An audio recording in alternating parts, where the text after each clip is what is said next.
April, and not necessarily over a 24-hour window. The coming on stream of 7 more testing facilities across the country to complement the efforts of the Noguchi Research Institute, the Kumasi Center for Collaborative Research, and the National Public Health Reference Laboratory at the Kolebu Teaching Hospital have meant that we have been able to clear all the backlog of tests, and the reporting on the cases of infections since Friday, 8th May, is now current. On Friday, a total of 5,253 tests were conducted, with 251 positives. On Saturday, 2,255 tests were conducted, with 266 found to be positive.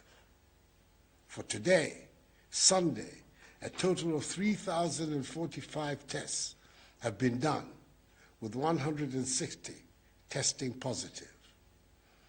These relatively lower daily numbers of infections are welcome and reinforces the fact that the measures instituted to help reduce person-to-person contact and help defeat the pandemic are working. So as of today, Sunday, 10th May, the country has conducted a total of 160,501 tests, with our total number of infections standing at 4,700, with 494 recoveries, 5 persons being critically ill, and 4,179 persons responding to treatment. 22 persons, virtually all of them with underlying illnesses such as hypertension, diabetes, and chronic liver disease, have unhappily died. We must understand that the more people we test for the virus, the more persons we will discover as positive, and thus have the opportunity to isolate and treat them. If you do not test people for the virus, you will not find the persons who are positive, let alone isolate them from the population and treat them and prevent them from spreading the virus. Indeed, had we not been proactive in undertaking enhanced contact tracing of infected persons and had relied solely on testing persons who reported to hospital, which is the practice followed by some other countries, i.e. routine testing, our total case count would have stood at 1,413. The other 3,232, i.e. 2/3 of the population of positives, would have been undetected and still be within the population, unknowingly infecting others. I know some political actors will want you to believe that our current numbers represent a failure on the part of government. Do not begrudge them. They need to make such comments for their political survival.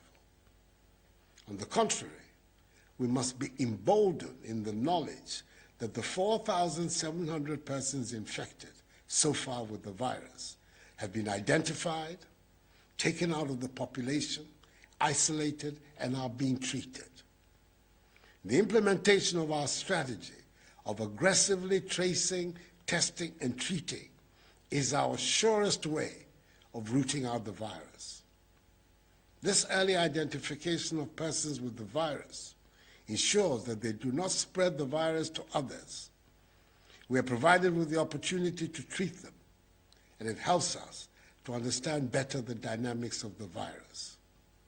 The rapid implementation of all of our policies has resulted in our low infection, hospitalization, and death rates, some of the lowest in Africa and indeed the world. We certainly must be doing something right in Ghana.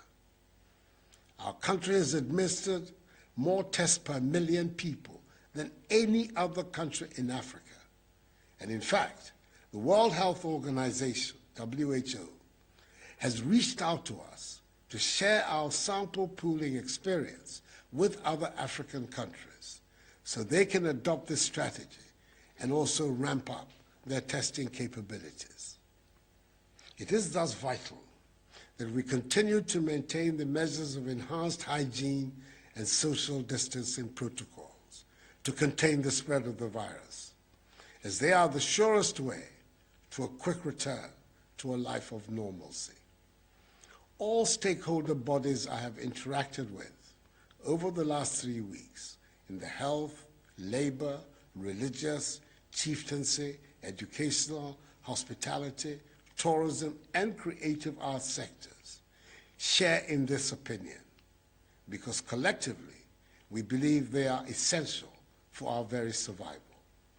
These groups are also being engaged on the way forward towards the easing of these restrictions so that our social and economic lives can go back to normal whilst protecting lives at the same time.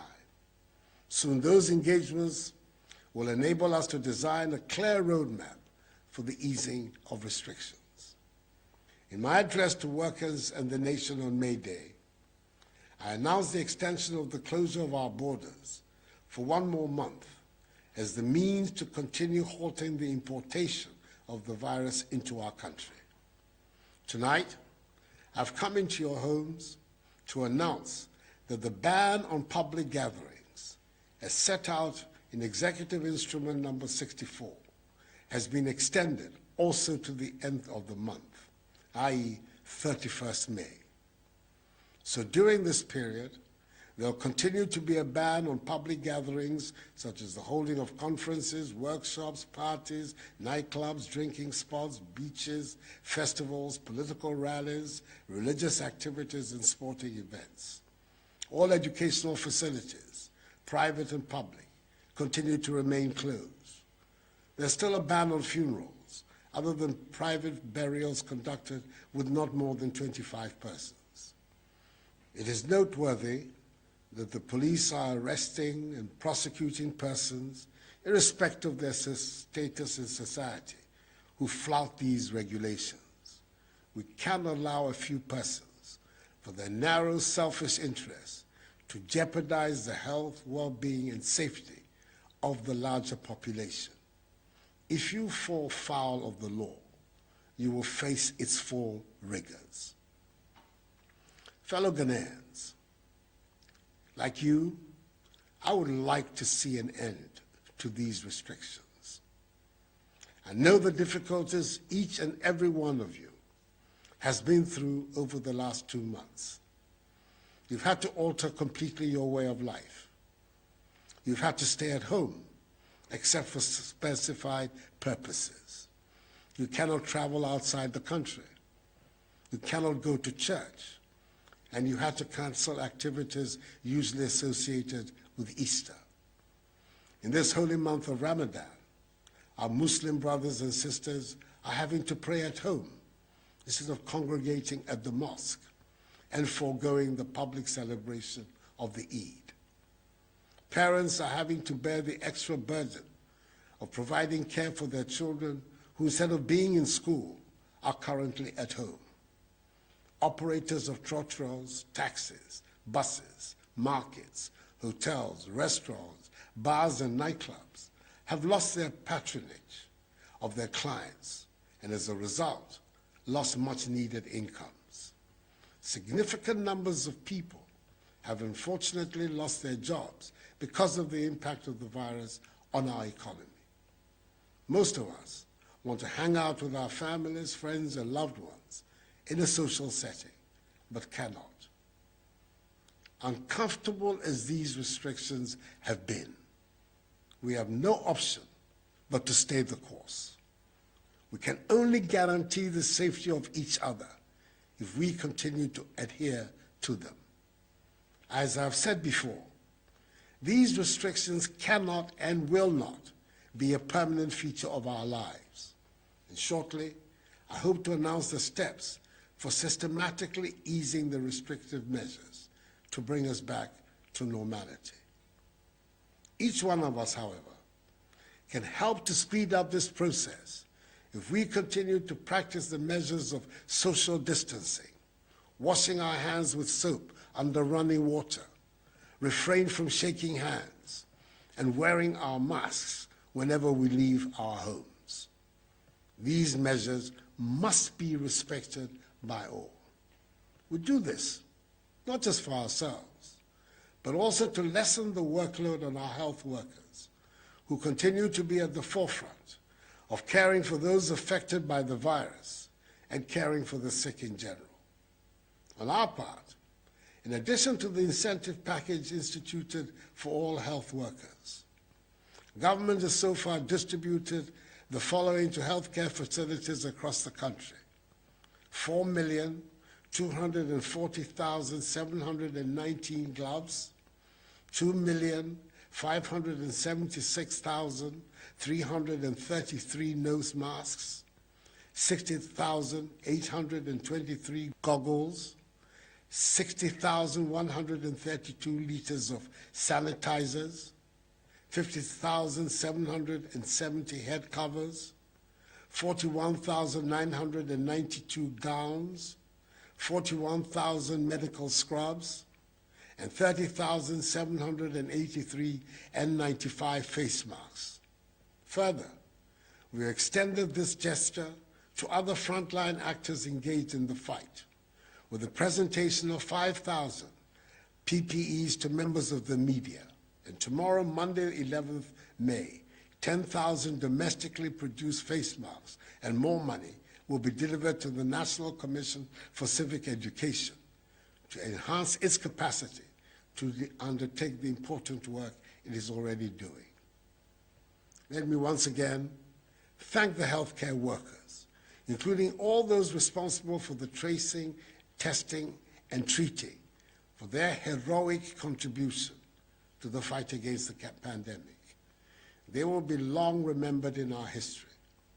In advance, I say a hearty aiko to the Ghana Registered Nurses and Midwives Association, which celebrates its 60th anniversary on Tuesday. This weekend, I chaired a 3-day cabinet retreat at Peduase Lodge to examine in detail measures aimed at reviving and strengthening our economy. I'm happy to reiterate that government is putting in place a resilience and recovery plan with the overarching aim of finding more resources to strengthen the productive sectors of the economy to ensure sustained economic activity. We're rolling out a soft loan scheme of 600 million cedis in this month of May to support micro, small, and medium-scale businesses. And as you know, the commercial banks, with the support of the Bank of Ghana, have also instituted a 3 billion cedi credit and stimulus package to help revitalize industries, especially in the pharmaceutical, hospitality, service, and manufacturing sectors. The Minister for Finance is working tirelessly to find additional resources to supplement these amounts, including the resources to finance the construction of 88 district hospitals, Agenda 88, and 7 regional hospitals, which he will announce at the appropriate time to Parliament and the nation. Before bringing this address to an end, it is critical that I raise one significant side of the fight against this virus, which has not been given enough emphasis, but has to do with a change in attitude that will impact on our lifestyles. That has to be one of the permanent legacies of the pandemic. We have to improve our hygiene, our fitness and exercises, our eating, generally our style of living, which will boost our immunity to disease and the virus. For instance, we're told that the key vitamins that fortify our immune system are vitamins A, B6, C, and E.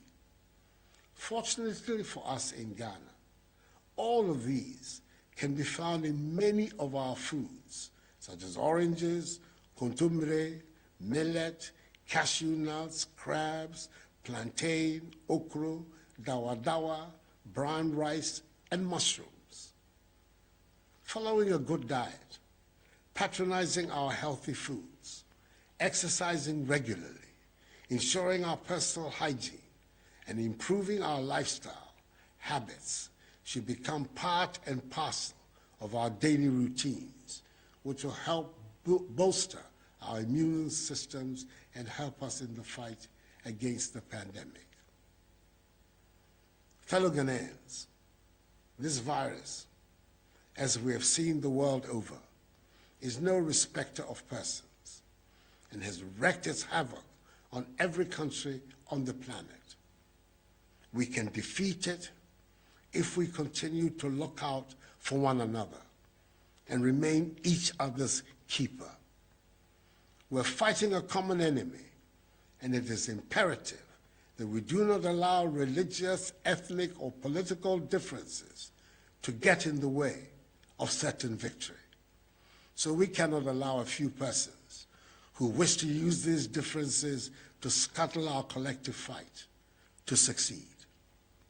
Over the course of our history as a people, we've had to overcome several trials and tribulations: slavery, imperialism, colonialism, tyranny, and dictatorship. And we have overcome them all so that, with the help of the Almighty, we are today building a free, independent state, a state that, despite the urgency of the crisis, is governed by democratic institutions and respect for fundamental human rights, especially freedom of speech. That is as it should be, for we are determined in our generation to realize the dreams of freedom that animated and inspired the founders of our state. I'm confident that we will overcome this pandemic as well. This too shall pass, for the battle is the Lord's. May God bless us all in our homeland, Ghana, and make her great and strong. I thank you for your attention, and have a good night.